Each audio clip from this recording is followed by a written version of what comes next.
A desigualdade presente na maior cidade do país deixa alguns grupos ainda mais vulneráveis durante a pandemia.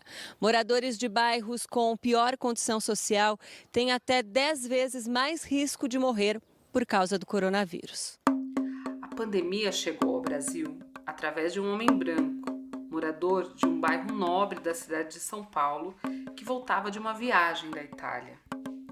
Só que, diferente do dinheiro, privilégios e direitos que tendem a ficar encastelados em regiões específicas, o vírus logo se alastrou por todos os cantos do país. E em cada lugar que chegava, os impactos eram bem distintos. O coronavírus seguiu conforme as linhas que tecem a desigualdade dessa nação: classe social, raça e gênero. Neste episódio, conversaremos um pouco mais sobre esse processo e também sobre como a atuação do governo Bolsonaro no enfrentamento à crise sanitária não só deixou, como fez morrer. Mortes, adoecimento e rumores provocaram, além da intensificação do sofrimento de toda a população, principalmente da parcela mais pobre, também contribuiu para a produção de um ambiente de incertezas, medos e inseguranças, alimentando forças antidemocráticas tão sombrias e contemporâneas. Quais os impactos da crise sanitária neste problema tão estrutural e vergonhoso para o Brasil, que é a desigualdade? Como as pessoas mais pobres se sentiram frente aos governantes? Como podemos olhar para o futuro depois de tanta devastação? Essas são algumas perguntas que tentamos responder conversando com André Lima, Elda Oliveira e algumas pessoas que moram nas periferias de São Paulo.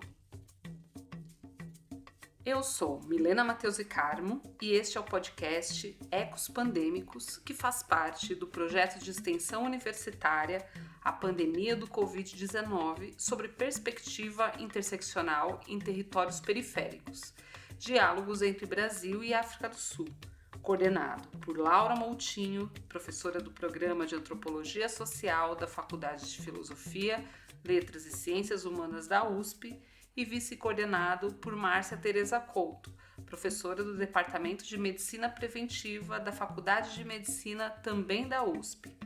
O projeto é financiado pela Pró-Reitoria de Cultura e Extensão Universitária da USP e conta com o apoio do LISA, Laboratório de Imagem e Som em Antropologia.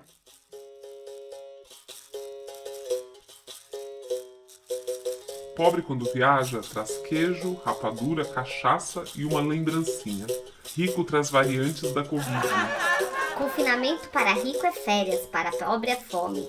Doenças dos ricos matam os pobres. No final de março de 2020, logo no início da pandemia, os casos se concentravam principalmente nas regiões centrais e mais ricas da cidade de São Paulo. Um mês depois, em junho de 2020, a lógica se invertia. Eram as periferias da cidade, onde mora a esmagadora maioria da população negra, que passavam a apresentar as maiores taxas de mortes e contaminações. Para se ter uma ideia, Sapopemba, Brasilândia, Capão Redondo e Jardim Ângela, distritos marcados por altos índices de vulnerabilidade social, já apresentavam as maiores taxas de mortes por Covid na cidade de São Paulo. Na periferia, o espalhamento da doença está muito mais rápido, né? Porque se você pensar que a doença chegou nos bairros ricos, do pessoal que veio da Europa ou dos Estados Unidos, essas pessoas rapidamente entraram em isolamento social, etc. E hoje a gente tem 6,5 lá. Então, você tem a pandemia dos pobres, que cresce rapidamente. A pandemia dos ricos, por onde começou a doença, cresce mais lenta e está em 6,5%. Fiquei muito doente, a minha esposa me levou no AMA aqui, vi 2 pessoas morrendo na minha frente lá, que eles botaram todo mundo junto. Essas vozes que vocês ouviram agora são de pessoas que participaram de um grupo focal que realizamos no final de 2021 entre atendidas e atendidos de um serviço de assistência social no Capão Redondo, periferia da zona sul da cidade. Não diremos os nomes aqui para garantir o anonimato dessas pessoas. E aí peguei também trombose na perna, peguei nos braços e foi descendo, ficou só nos dedos, eu não podia dormir, o dedo não fechava, tão vermelho e dolorido. Agora eu estou só no dedo menorzinho aqui. Jesus que me curou, Jesus apareceu e me curou. A gente fica com várias sequelas, sabe? Daí pra cá eu não tive mais saúde. E meus ossos, até meus ossos das minhas mãos dói. Dores, tonturas, mal-estar. A gente fica com várias sequelas, gente. Dor de cabeça, que eu nunca senti dor de cabeça, agora eu vivo com dor de cabeça. Eu não tinha pressão alta, mesmo meu gordo desse jeito, eu não tenho colesterol. Até hoje eu não sinto nem gosto e nem cheiro. Eu fiquei com depressão, eu tomo 2 tipos de remédio para depressão. A minha irmã ficou internada 4 meses, entubada tudo, teve alta de Covid. E meu cunhado, que não tinha problema nenhum, de 30 anos, foi internado, ficou 2 semanas e morreu. E o que o médico falou foi assim, que eu não estava tossindo, era para mim estar me recuperando e eu estava voltando para lá doente. Com 5, 6 dias era o período que eu já estava terminando de tomar o kit lá, que eles estavam dando. Aí eles me medicou outro kit porque eu estava pior. Eu sentia, era ânsia de vômito, tontura, muita fraqueza, muito calor. E a sensação mesmo que eu estava infartando. Eu tinha a sensação que o coração estava saindo pela boca. Eu também peguei Covid e até hoje eu tenho as sequelas. Já tem mais de 6 meses. Não sou mais a mesma mulher, hoje em dia eu sou um caco. Meu irmão faleceu, deu entrada no hospital de Mogaçu. Quando chegou a notícia para mim que ele estava com Covid, menina, o tratamento que deram para ele, olha, enrolaram meu irmão naqueles papel celofane, telado, que não podia botar roupa, jogou dentro do caixão e jogou lá, toma lixo. E você não viu, eu não fui. A convocação para este grupo focal não tinha como critério a pessoa ter tido ou não experiência direta com a Covid. A intenção era ouvir moradoras e moradores sobre como estavam vivendo a pandemia. No entanto, ficamos muito impactadas com a avalanche de relatos de adoecimentos e mortes. Nas falas das e dos participantes, percebemos a presença de uma multiplicidade de sequelas dolorosas que continuaram nos corpos de quem foi contaminado. As pessoas também falaram sobre doenças pré-existentes que aumentavam a gravidade da contaminação. Falaram também sobre as condições de moradia e de trabalho que tornavam difícil a realização do isolamento social. Todas e todos ali repetiram como receberam recomendações para o uso da hidroxicloroquina por equipamentos públicos de saúde, mesmo depois de ter sido comprovada a ineficácia do remédio. Relataram também sobre maus tratos por parte dos serviços de saúde nos casos de internação e de mortes de entes queridos. Enfim, falaram sobre uma espiral onde vulnerabilidade social, doença, presença violenta do Estado foi acionada pela pandemia.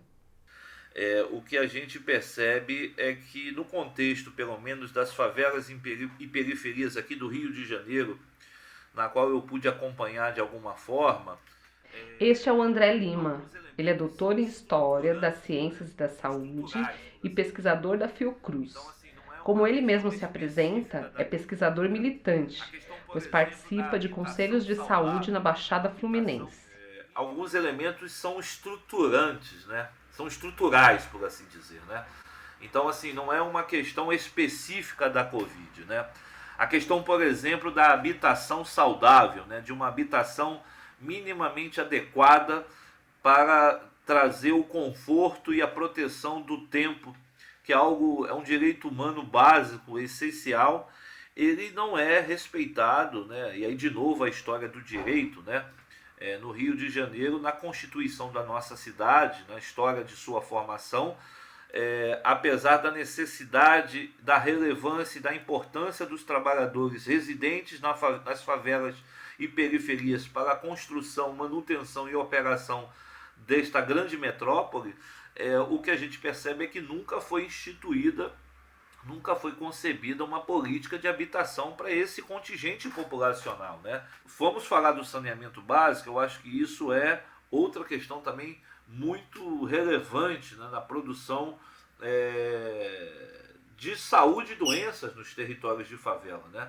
E aí, junto com a habitação saudável, habitação que traga segurança às pessoas, e pensando no saneamento básico, só aí grandes questões, não apenas de enfrentamento à Covid, mas em outros agravos estariam solucionadas, né? Haja visto que ainda no Rio de Janeiro existem favelas que são ainda polos de transmissibilidade da tuberculose, né? Uma doença que, pelo nosso avanço científico e tecnológico, já deveria estar erradicada há muito tempo.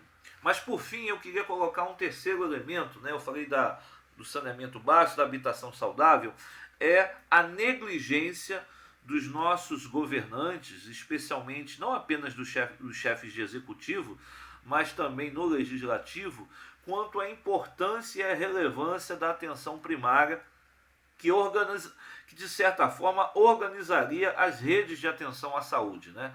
Então, assim, o que a gente observa por aí é a desconfiguração do papel dos agentes comunitários de saúde, que estão se transformando em alguns locais como auxiliares de enfermagem, em outros como meros documentaristas ou auxiliares de arquivo hospitalar, e que na prática a visita domiciliar, a construção de uma saúde a partir da experiência nos territórios,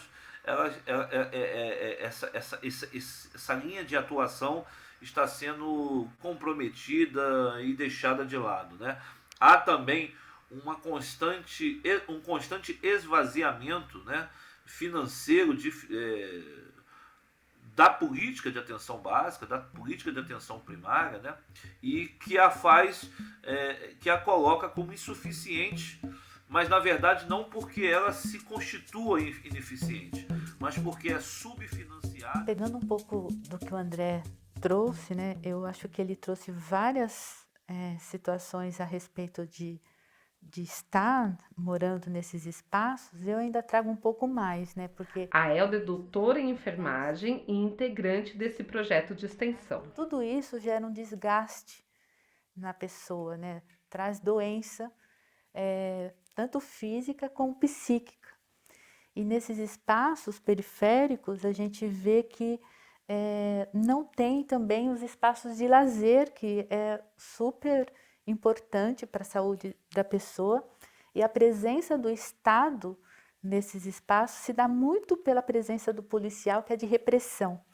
Então, a gente percebe que existe um confinamento. E o interessante também é pensar que quando nós falamos dos trabalhadores, a gente está falando de trabalhador que mora na periferia, né? Então, esses trabalhadores se deslocam e vão para esse trabalho precários dentro dos hospitais e que tem esses grandes deslocamentos. André e Elda nos ajudam a pensar sobre como existe uma sobreposição de violações de direito historicamente constituídas que tem marcado a vida de gerações de pessoas que moram nas periferias e favelas dos centros urbanos do país. Falta de habitação, saneamento básico insuficiente e lazer inadequado, bem como uma circulação restrita e um Estado que se apresenta mais em sua face violenta e não cuidadora, produzem territórios de exceção e sofrimentos cotidianos que não raro geram adoecimentos. É este o cenário em que a Covid-19 se instalou no Brasil. A Covid é mais uma doença que chega, né, na sociedade global, por assim dizer. Vamos ouvir novamente o André Lima. Encontra um cenário, né, que não é de hoje, né? Aliás, o cenário brasileiro, né, o cenário nacional, né, tem essa característica das desigualdades socioeconômicas, né? E aí eu vou te rebater, né, dizer o seguinte: eu me pergunto se de fato ela aprofundou alguma desigualdade social, né? Entendendo que esses processos de produção de desigualdade, eles são dinâmicos, né? Eles não são estáticos, né? Eles vão se reconfigurando e se ajustando e cada vez mais concentrando renda na mão de poucos. E aí, quando eu falo renda, não apenas, aliás, eu não vou falar apenas a renda, mas todos os tipos de capitais, né? Capitais simbólicos também nesse sentido. E e exaurindo cada vez mais, né, qualquer possibilidade, né, de experiência decente, cidadã, das pessoas que vivem fora, né, de um certo enquadramento do que seria um tipo ideal, né? E aí eu vou falar dos moradores de favelas e periferias, né, que sempre existiram, né? Se de um lado a gente tem a concentração de renda na mão de poucos, né, do outro a gente tem um terço da população do Rio de Janeiro vivendo em questões sensíveis, né, em processos contínuos de vulnerabilização na dimensão político, social, econômica, ambiental, atravessados por questões como do racismo estrutural. Então, o que eu diria para você, para a gente não me aprofundar muito mais, é dizer que eu acho que o que a Covid fez foi iluminar, né, colocar na esfera pública esse debate com mais força, evidenciar essa questão. Mas a fome, a miséria, o desemprego é algo que não foi necessariamente construído pela Covid, né? Talvez ela serviu apenas como mais um elemento, e eu não sei se necessariamente ela aprofunda, mas que certamente ela coloca isso em evidência na imprensa, na mídia e nos debates intelectuais, sem sombra de dúvida.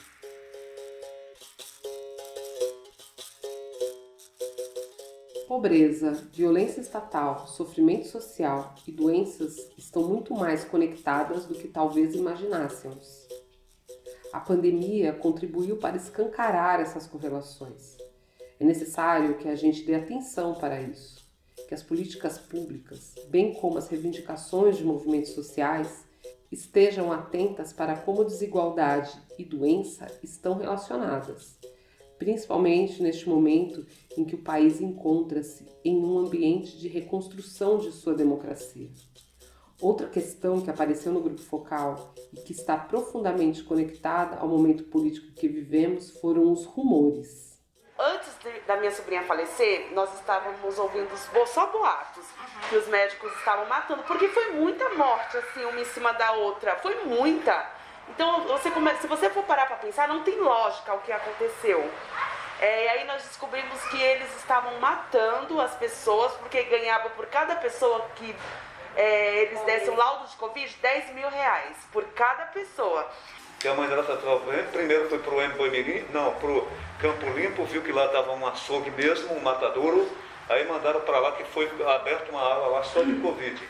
Ela disse que trataram bem, mas quando eu peguei muito antes da mãe dela, não me trataram bem não. Inclusive eu fui nesse SAMU, eu ouvi o rapaz que estava dirigindo e o outro dizer, eu não aguento mais pegar corpos hoje, de pessoas mortas. E eu acredito que matam, porque o meu vizinho, até hoje dá dó de falar, ele bateu no meu portão e falou assim, meu vizinho, né, me chama Nery, meu apelido. Nery, eu tô com uma dor muito grande no peito. Eu digo, cadê sua mulher? Tá trabalhando. Eu digo, ligue pra ela. Eu digo, liguei. Corri lá embaixo, liguei. Mulher, vem pra casa que teu marido tá com a dor no peito. Tadinho. Arrumou alguém e levou pro Campo Limpo. Quando ela chegou lá, ela não pôde sair na hora que ela chegou lá. Isso era meu dia. Quando ela chegou 5 horas da tarde, ele tava com a placa lá morto, com a placa Covid-19. Ela até hoje é revoltada porque ela tem certeza que ele não morreu de Covid. Morreu. E ele estava bom, ele só falou que estava com dor no peito. Então é coisas que nós temos que pensar assim, vamos ver quem nós vamos botar no poder. Porque quando um médico faz uma coisa dessa é porque tem apoio lá atrás de gente que tem o poder, que está dando uma fala, vai lá, mata todo mundo. Porque nós que somos humildes, nós precisamos do hospital. Então, quando nós chegamos no hospital que nós não temos acolhimento, nós vamos pensar em quê, meu Deus? Porque nós estamos vivendo aqui num mundo solto. Porque nós não temos presidente, nós não temos ninguém por nós. Este rumor é realmente impressionante. Profissionais de saúde, médicos e enfermeiros estariam mancomunados com lideranças políticas para matar pessoas e forjar laudos de Covid-19. Ao ouvir pela primeira vez esse rumor, rapidamente podemos colocá-lo na gaveta de tantas outras fake news de nossa cultura política contemporânea. Mas se abrirmos um pouco mais os nossos ouvidos, talvez possamos escutar algo além da teoria da conspiração. Talvez consigamos perceber a complexidade de fenômenos que produz essa explicação fantasiosa. Eu acho que esse rumor ele foi acentuado na pandemia. Aqui novamente é a Elda. Porque existe um medo geral das pessoas em irem para o hospital, até pela lógica de que ele trabalha, como o hospital trabalha, né? Então, eu sempre vou partir da ideia como que quem dá o cuidado lá na ponta é um trabalho que a gente trabalha na lógica do capital. Então, é muito rápido e você tem que dar conta de muitos pacientes e acaba despersonalizando a pessoa que está ali. Então, aquela pessoa, ela vira um número. Embora a gente tenha busca a humanização, mas ainda está longe disso. Então, as pessoas que estão ali na frente da pessoa que está... Eu, por exemplo, o enfermeiro, o médico nem tanto, mas mais o enfermeiro que tem aquele mundo de paciente para cuidar, acaba despersonalizando e a pessoa tem medo, né? O medo gira no hospital. Entrou no hospital, já existe o medo da medicação errada, o medo de ser trocado o prontuário, o medo de que você vai fazer uma cirurgia e sai com outra cirurgia feita. Então, isso tudo, para mim, só tem um nome, que é a precarização do trabalho. Porque o trabalho dentro dos hospitais, com essa ideia de que é linha de produção, né, traz essa precarização e traz esse medo. Este rumor não estaria também sugerindo um tipo de violência motivada em termos raciais e de classe social, vinda de profissionais e instituições que deveriam oferecer o cuidado?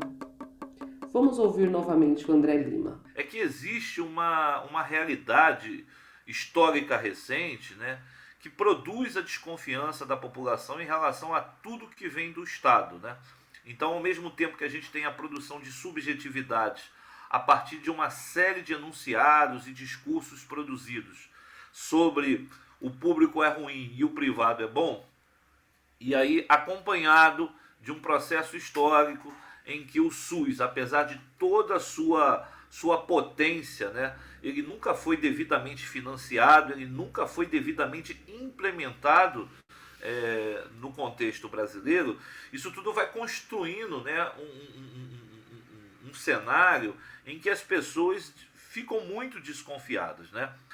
A gente também não pode desconectar que vivemos um momento assim muito específico, né, da história do Brasil, com a ascensão, né, de discursos e narrativas dos grupos evangélicos neopentecostais, né, que de certa forma, né, dominaram uma certa agenda, um certo debate falacioso sobre a Covid, né? Então, quando o chefe do Poder Executivo vai à TV e coloca a Covid apenas como uma gripezinha, e esses pastores começam a colocar uma série de questões, que essa é uma doença que foi criada na China, essa é uma doença apenas para derrubar os governos democráticos, uma série de narrativas fantasiosas, isso se conecta também com essa desconfiança com relação ao poder público tratar de certas emergências e sendo colocado evidentemente nessa longa duração de desconfiança com relação aos hospitais. Como é possível narrar o horror, a morte inexplicável, a situação traumática? A experiência anterior à pandemia, para a grande parcela da população pobre, é de um sistema de saúde que desperta desconfiança e medo. Em meio a tantas falas desencontradas, a tantos esforços por parte do presidente e de seus seguidores em minimizar a doença, aquela quantidade absurda de mortes e sofrimentos só poderia mesmo ser uma grande conspiração para matar pobres e negros. E será que de alguma forma não era? Aquilo que foi chamado de produção de imunidade de rebanho, termo que eu assinalo, que não gosto. Nós não somos rebanho, não existe nenhum coletivo da palavra pessoa ou gente que seja traduzido como rebanho. Nós temos multidão, povo, temos muitos coletivos nos nossos dicionários. Rebanho não é um deles. Rebanho se aplica a animais. E fomos tratados desta forma, acredito que a população brasileira tem sido tratada dessa forma ao se tentar produzir imunidade de rebanho às custas de vidas humanas. Eu só posso te dizer, a política do governo federal foi intencionalmente promover a disseminação do vírus até que atingíssemos a imunidade de rebanho por contágio e, com isso, a economia voltasse a ser liberada. E tanto que nem na vacina investiram, né? Porque eles acreditavam piamente que a imunidade por contágio resolveria o problema no Brasil.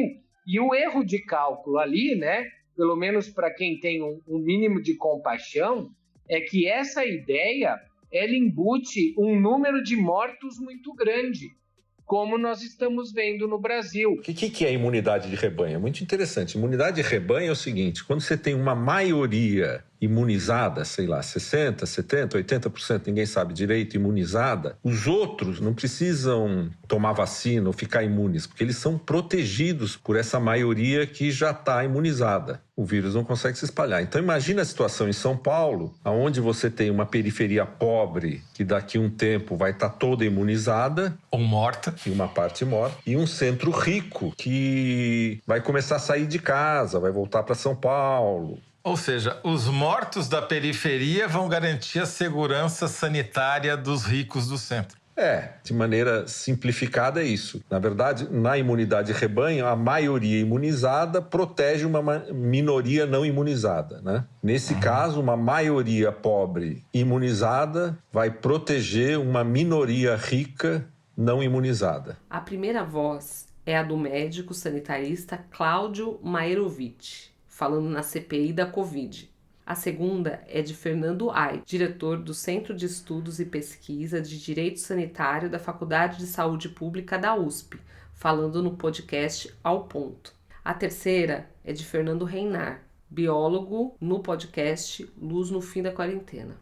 Pesquisadores que, durante o período mais agudo da pandemia, buscavam compreender sua evolução e a condução política da crise. Os três são taxativos em afirmar a ineficácia ou a eficácia assassina da imunidade de rebanho.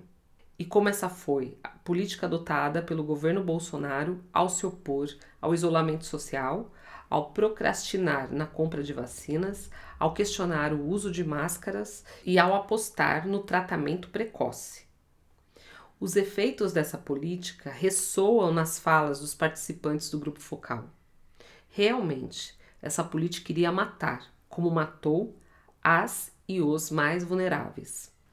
Pensando aqui vulnerabilidade não apenas como comorbidade, mas também como uma condição social e politicamente induzida.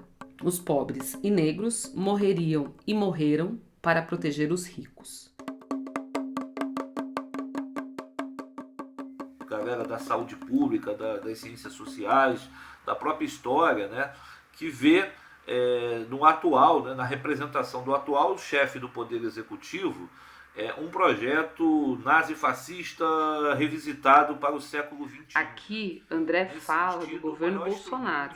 Gravamos essa entrevista no final de 2022. De sistema de pensamento e de governabilidade é a produção constante do medo, né? Então, mediante a produção do medo, as pessoas acabam que autorizando, né, um autoritarismo estatal, né, para que, de certa forma, esse medo, essa segurança, e aí vem medo versus segurança, né, ela seja conquistada, né? Então, é a produção do medo sobre o camponês do campo, sobre o trabalhador sem terra, é a produção do medo sobre o trabalhador que mora nas favelas e periferias, e em sua grande maioria aqui no Rio de Janeiro, negros, é a produção de medo em relação aos povos originários que cuidam muito bem do ecossistema onde vivem, mas que são verdadeiros militantes impeditivos do avanço do mau agronegócio e dos grileiros e dos extrativistas irracionais internacionais que chegam em nossas terras.